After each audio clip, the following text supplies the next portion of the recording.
Welcome to the FMCG podcast. Make sure you're following us on Apple Podcasts or Spotify and leave us a 5-star review. It really helps us out. Enjoy the show.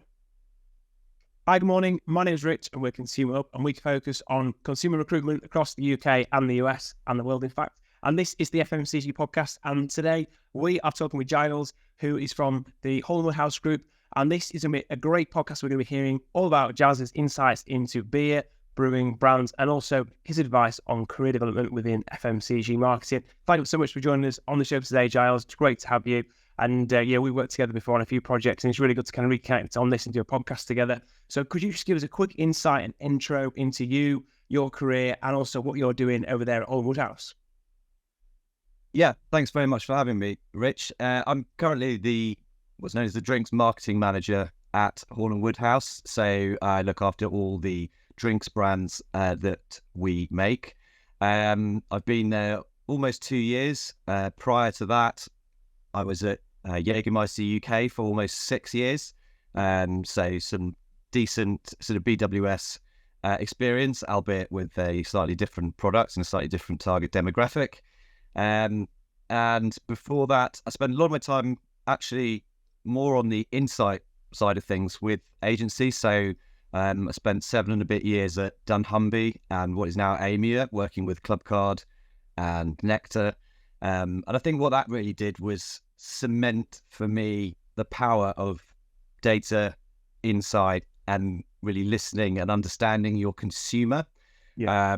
So obviously a bit of a pivot midway through my career with that sort of base into actually utilize that insight for marketing strategy and activation. So yeah, it's a bit of a change at that point, but I think it's put me in really good stead for what I do now. And am I right thinking that at Holland House you're looking after the total drinks brand portfolio then, aren't you? Like kind of everything all together.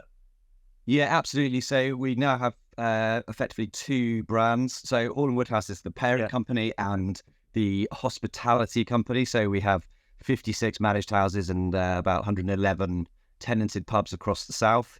But we've had Badger as a beer brand for 246 years. And we also this year have launched our new craft beer brand, Outland. Got the t-shirt. You got to have the t-shirt, which is obviously a big departure for the business. But again, it's been done for very strong, commercial and consumer-led reasons. Yeah, that's really, really interesting. What was the kind of obviously talking about like a new shopper demographic, and sort of touched on before your background in insight and listening to shopper and consumer. Where did the kind of like insight or initial spark come from to look at creating this new brand and sort of pivoting into a different drinking occasion or a different sort of taste and palate there? Yeah, it was before I arrived, because as is the way these days, I had to do a presentation for my sort of second, third interview, as it were.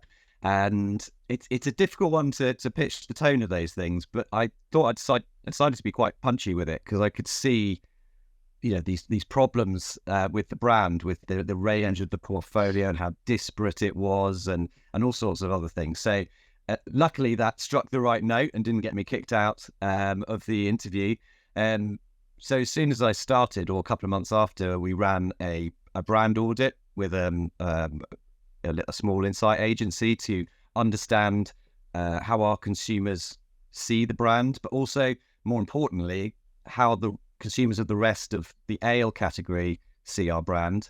That was run alongside a really big piece of insight with the IGD, which was broader and again looked at the bigger category shoppers from across all sort of beer subcategories, and putting the two together, there was some key commonalities, and I think a lot of the problems that we had are probably similar for a lot of other premium bottled ale brands in the off trade.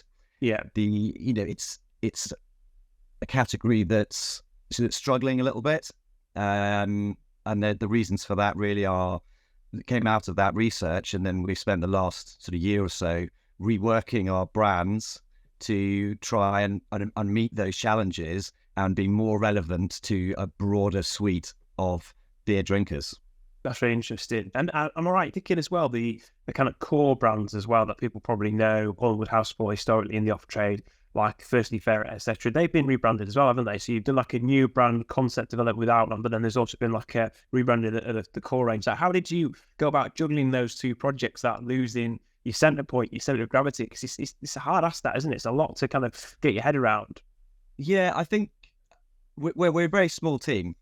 And by team, there's two of us in drinks marketing, and we now look after these two brands, and that's obviously a challenge from a sort of time perspective, but it also means that there's just me to some degree with what I've seen, my views, and how I can take them through. Now, as long as we're happy that they're correct, it prevents sort of things getting massively filtered down. That's not to say, obviously, that I don't work with the management committee, the brewing team, the hospitality team, everyone.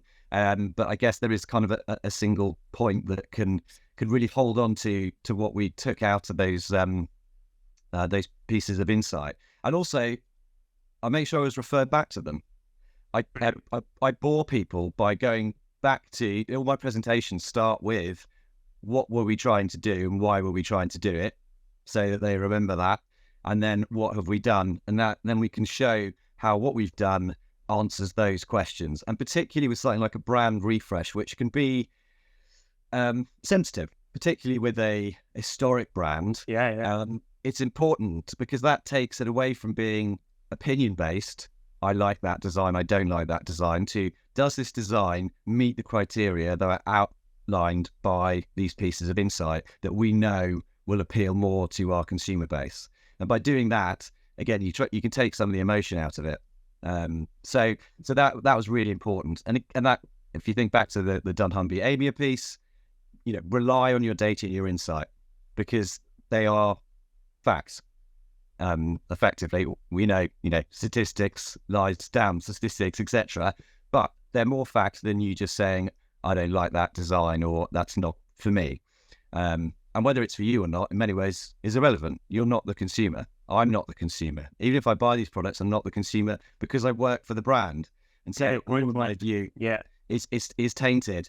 I have this sort of theory that I always try and be the stupidest person in the room.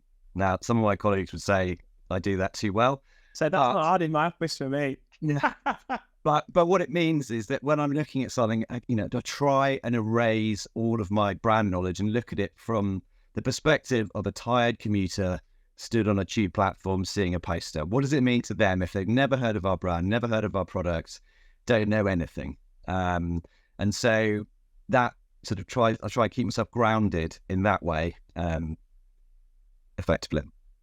That's really interesting. Two things just strike me with what you're saying that have cropped up before with some people I really respect in marketing. One was your point about you've got tight control of the project, and someone said on the podcast that committees kill good marketing, and that always stuck with me actually. And I've kind of seen it in decision making processes in other areas as well. Like you want insight and input, don't you? You don't want egos to run the show, but equally, it's not a democracy, is it? It's marketing. We're not here trying to make everybody happy. We're here trying to make something that's really good and sells. So that's really interesting, kind of combining that sort of almost like tuning down your ego, but also maintaining a strong sense of control and direction so that you don't just get swallowed by what is a fantastic legacy, but ultimately you want to build on it, don't you? Just not sort of live in the past.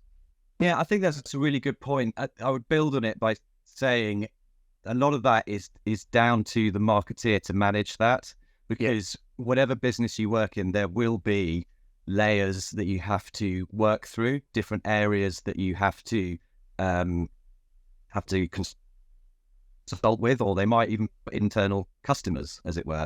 And so it's certainly something I've learned over the last sort of couple of years at Hall & Woodhouse, because it's a different business to where I've been before. It's a vertically integrated manufacturing business with this whole hospitality side as well. So there's a lot of different areas that need to be involved, and they need to be taken on that journey. And it's up to us as marketeers to take people through that, so that when you are saying this is how it should be, even if they, on some emotional level disagree, they can see that the insight that's gone into it, how that's turned into your positioning, and how you've worked that through to the final sort of activation, and can therefore rationalize why it's the right thing to do and why you should continue.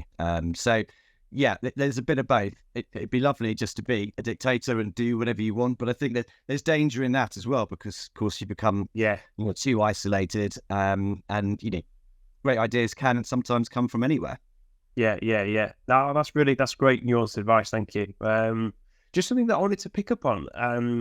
I don't know actually whether this is related to the whole of the Badger Beers portfolio, or just to Outland, or just to the core range in ales. But that line, this Badger is anything but black and white. That tagline, it's very, I don't know, it's really evocative. It just makes straight away, I'm like thinking loads of kind of ideas spinning off it. Like, what's that tagline all about? What does it sort of symbolise for you, and why did it become important in the kind of the rebrand and the new brand project that you've been doing?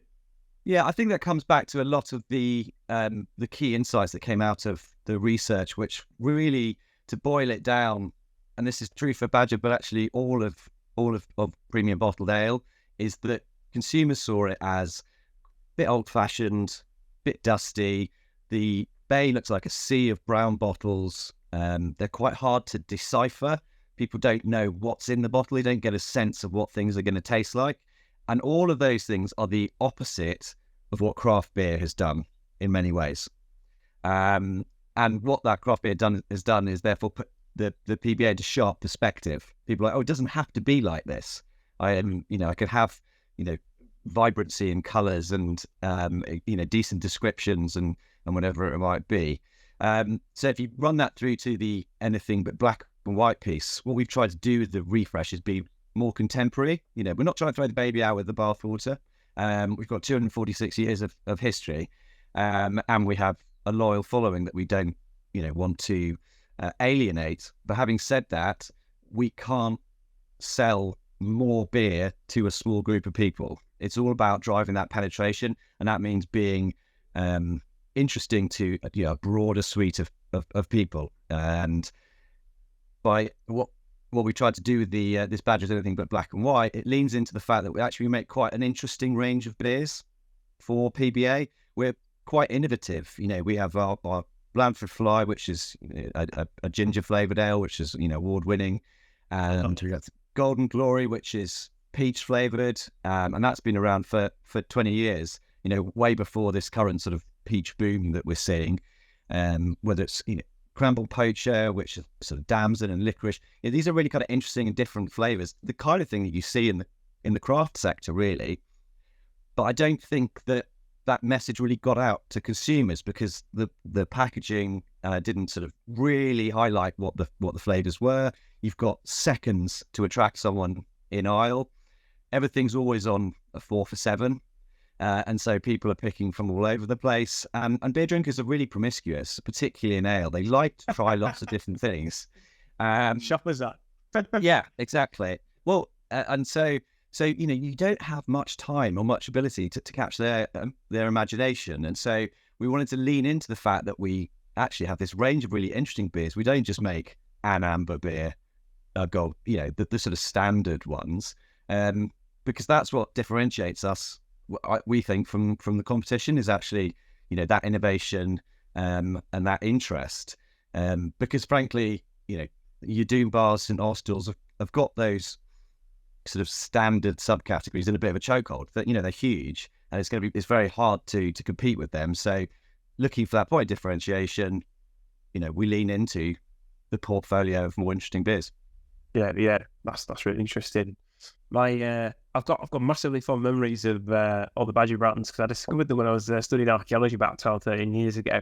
We were sort of just camping in Wiltshire. It was like no showers, just like a soda shower in the morning, and we're like eating in the barn every night. And I think the lad that was doing catering just went to a bottle shop, and I remember at the time it was really innovative. Not many people were doing it. It was like a keg in a box.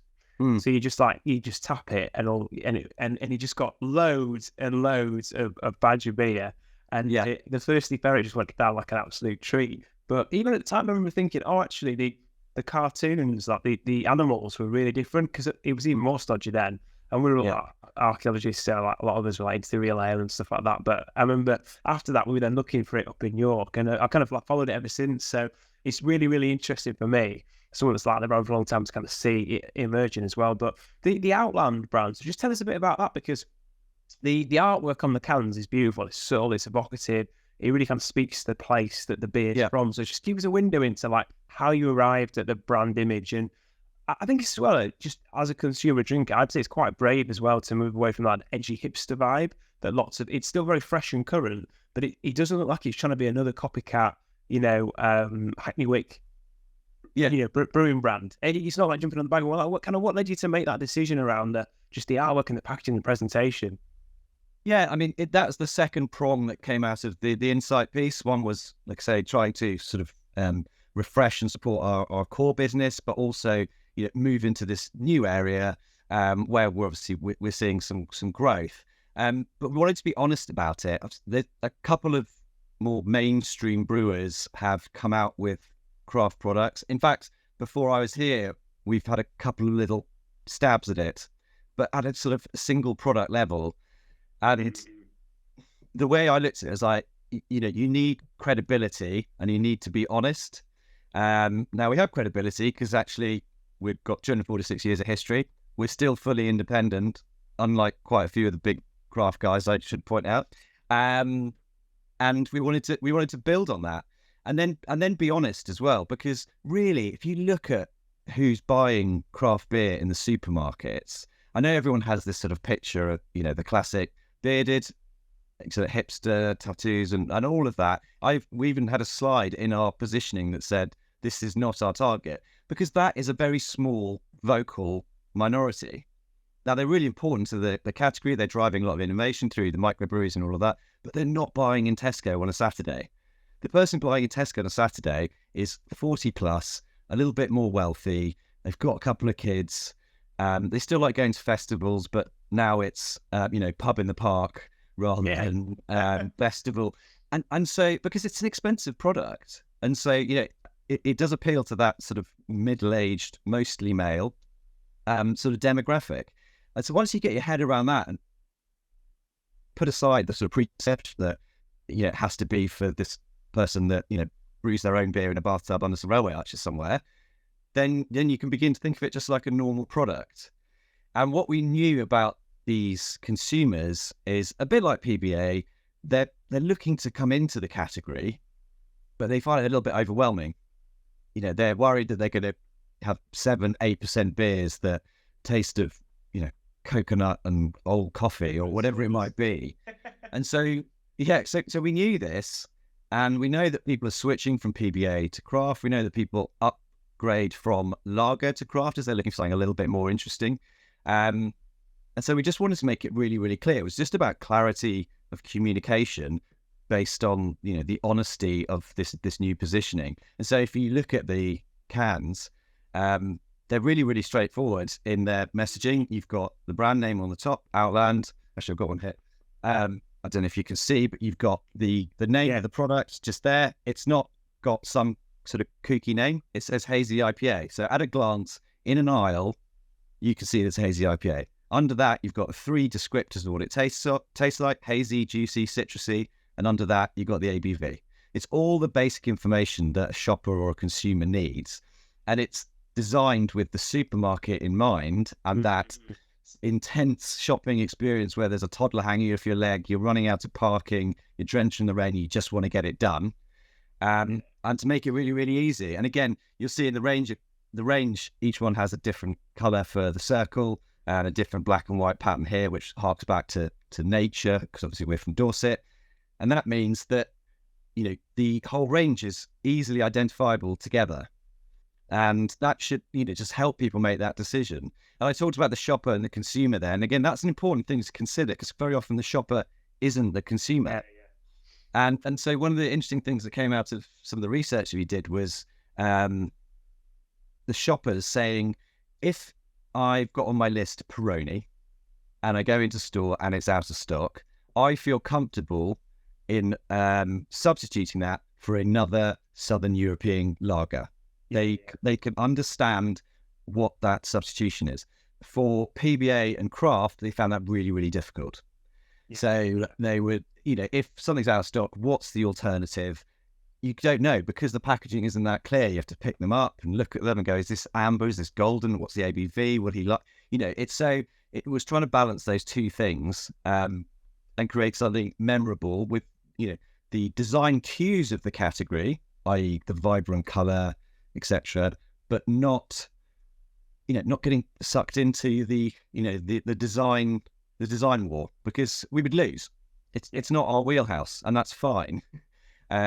We would let those guys do it, and they did an amazing job. We're doing something slightly different and trying to be this sort of category entry point for new consumers. It's really interesting. Yeah. And it takes like a clarity mindset to say, do you know what, let's win our game in the tournament and not try and play every single game. Yeah. Sometimes, I speak to smaller companies that come to us as a recruiter, and sometimes I'll turn away business because the rate might be good, they might be great people, but I listen to them talk about the proposition. I just think I can't sell this as an achievable objective for somebody to come in as a brand manager. It's just not going to bite. And I've said to people before, look, I'd recommend you just get somebody more experienced who can consult it. And I recommend someone. And it's amazing, like how often I think in marketing you can start with a good idea, you start with insight, but then when you get into onto shelf, you get into the battleground, you always just get it's that rabbit in a headlight syndrome. You just get overwhelmed by the sheer amount of noise and opportunities to fight. It's like, no, you've got to really stick to your mission and stick with the scrap that you can win, that you want to win, that you've trained for as well. Yeah, I think there's possibly a bit of ego there as well. As marketers, we want to do something cool, something exciting, something that looks great. But is that actually the right thing for our objectives and what we're trying to achieve? If constant advertising in the Racing Post, as a half page is the best way to get to your consumers, then you should do that and not put it on TV because it's sexy and it's interesting. It's about taking a step back and thinking about exactly what you're trying to achieve. And you talked about other brands there. The great curse of marketing, of course, is when someone pops up and says, "Oh, I've seen someone do this. Why don't we do that?" And of course, the question is why. It works for them, I assume, because they've designed it to meet their objectives. These are our objectives. Does that, however cool, however interesting, a piece of activation or a bit of work with a celebrity or whatever it is, does that meet our objectives? Or is it just you've gone, oh, that's really cool? And it's about, stepping back and trying to think scientifically and without your ego, I think. What's the best seller of the new range of the Outland beers? What's been the best seller for you? In our houses in the on-trade, it's our West Coast IPA, which we're hoping to bring into can next year. And again, that is effectively a standard IPA.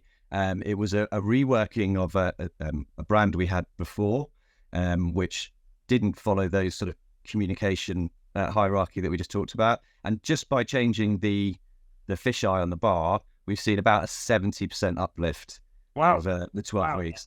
That's because, and again, it comes down to that piece where you're in a crowded bar, you look across, you can see the words IPA. Great, they've got an IPA and I'll order it. And the shopper versus consumer, we sell mostly our own beers.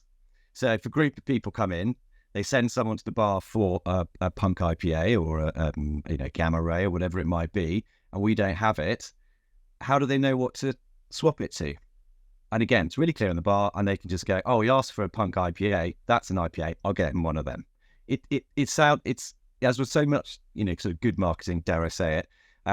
It sounds very much like common sense, but to get to that point of very simple common sense means cutting away a lot of other noise, as it were.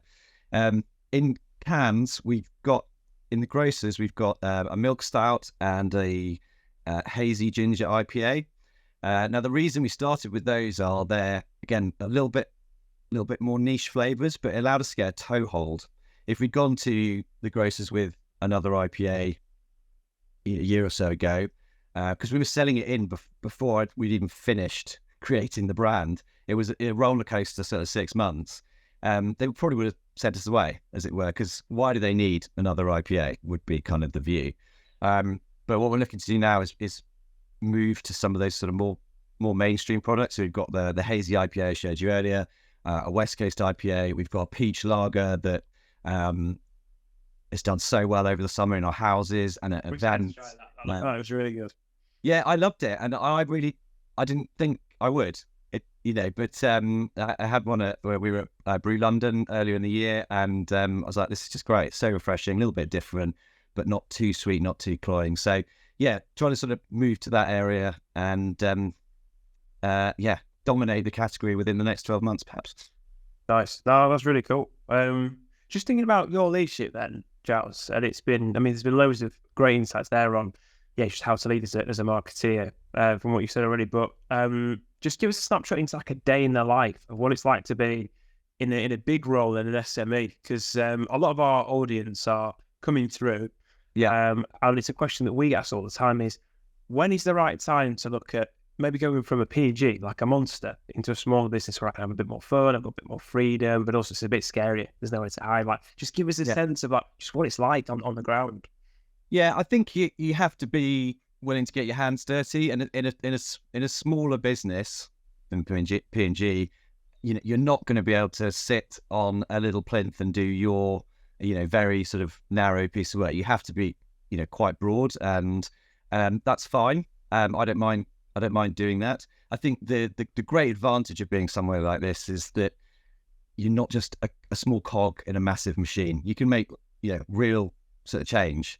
If I was at Molson Coors, would I have created, obviously with everybody else, a new craft beer brand this year and refreshed a 246-year-old brand? No, absolutely not. It would have been done by multiple committees globally over the period of 2 years, and I would have been one tiny part of that. So that's an incredible opportunity, and that's what I think working in an SME or something like that gives you. What does a day look like?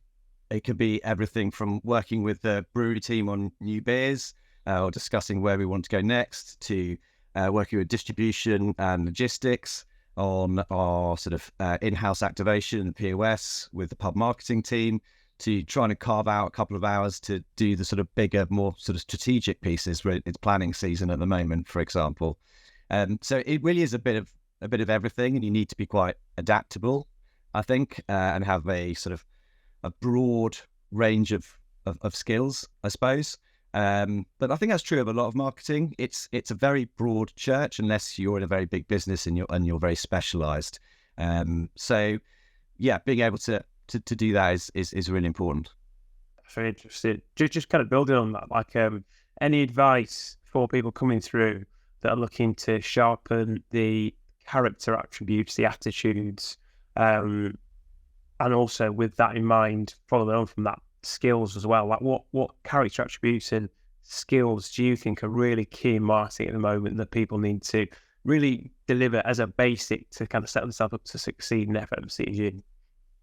Yeah, I think marketing as a whole is on a journey.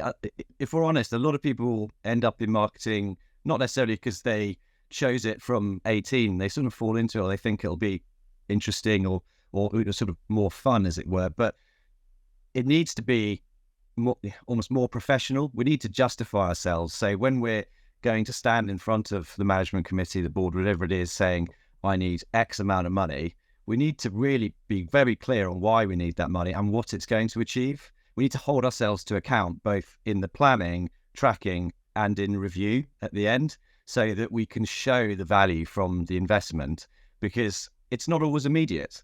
An investment in the sales team, in price, whatever it is, will drive certain volume, will drive certain commercials. It's there, it's black and white on paper. But brand building particularly is a 3, 5, 7 year project. Is a board going to wait 7 years to get some sort of reply and result? Considering we've had war in Europe, COVID, economic meltdown in just like the last 4 years.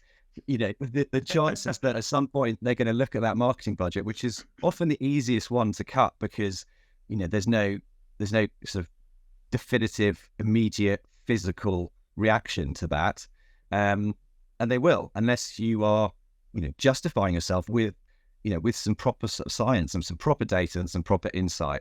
And always, as I said earlier, try and lean back on that. It's not, we are a creative area of the business, but really we should be a strategic one. The creativity is kind of a small part. And I think a lot of broader businesses, still kind of think of marketing as a bit of a service line that is just there to deliver things that areas of the business ask for, or certain sort of creative, etc. But we're much more on that. We should be helping to lead the business with those insights and with that strategy. That's not always easy, because it means that you're sort of treading on the toes of other areas, making suggestions to what this part of the business should do, or that. But if you can put the consumer first, you can set out what you're saying with some decent data, some decent insight, and go into it impassionately and without ego, then you can set out a case that you can then build on from there. I think that's really, really key. Yeah, no, that's brilliant. That's brilliant. No, thanks so much for being on the podcast, Giles. That is fantastic.